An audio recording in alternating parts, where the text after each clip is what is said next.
Hello, हो land झालात का तुम्ही? हो हो, मी ड्रायव्हरला पाठवते आमच्या. नाही नाही, अजिबात काळजी करू नका तुम्ही. तो बोर्ड घेऊन हातात उभा असेल बाहेर. हा, या लवकर. ठेवू मी फोन? गणेश, गणेश गाडी काढ, एअरपोर्टला जायचंय. मॉम, गणेश आता नाही आहेत घरी, डॅड बरोबर गेलेत. आणि रमाकांत काकांना सुट्टी दिली मी. अरे देवा, एकही ड्रायव्हर नाहीये. आता कुणाला पाठवू त्यांना आणायला? मॉम, इतका प्रॉब्लेम होत असेल तर मी जातो आणायला. नाही नाही नाही, तू नको जाऊस, ते चांगलं नाही दिसणार. मॉम, कोण येतंय? हे बघ, तू मला प्रश्न नको विचारूस. त्यांना आणायचा बंदोबस्त कर. खूप मोठी लोक आहेत रे ती. मॉम, कोण मोठी लोक येत आहेत? कोणाला घ्यायला जायचं एअरपोर्टला? तुझं खरं सांगितलं तरच मी कोणाला तरी पाठवे ना, नाही तर मी जाणारच नाही. बोल पटपट, कोण येते? बस. मॉम. सुजित, आता मी जे सांगते ते शांतपणे ऐकून घे. बापरे, बरं. ते लोक तुला बघायला येत आहेत.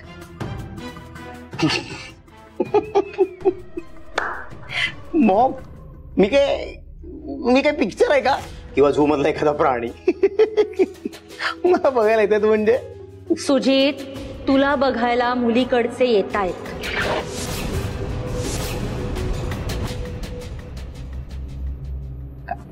काय बोलतेस मॉम?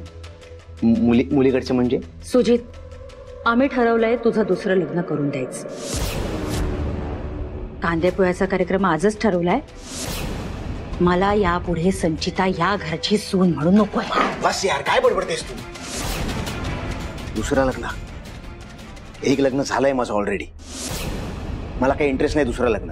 कुठून एक खूळ आलाय तुझ्या डोक्यात? सांगितलं ना तुला मी, मला ह्या पुढे संचिता तुझी बायको म्हणून ह्या घरात नकोय. मुलीकडच्यांना मी आधीच सांगितले तुझ्या पहिल्या लग्नाबद्दल.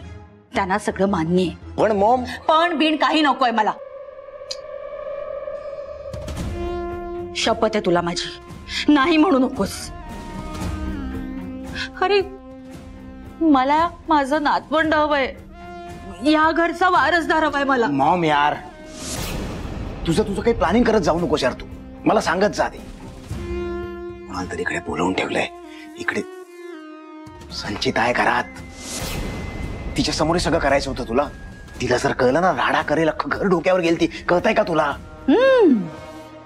तू तिची काळजी करू नकोस. मी बरोबर बंदोबस्त केलाय संचिताचा.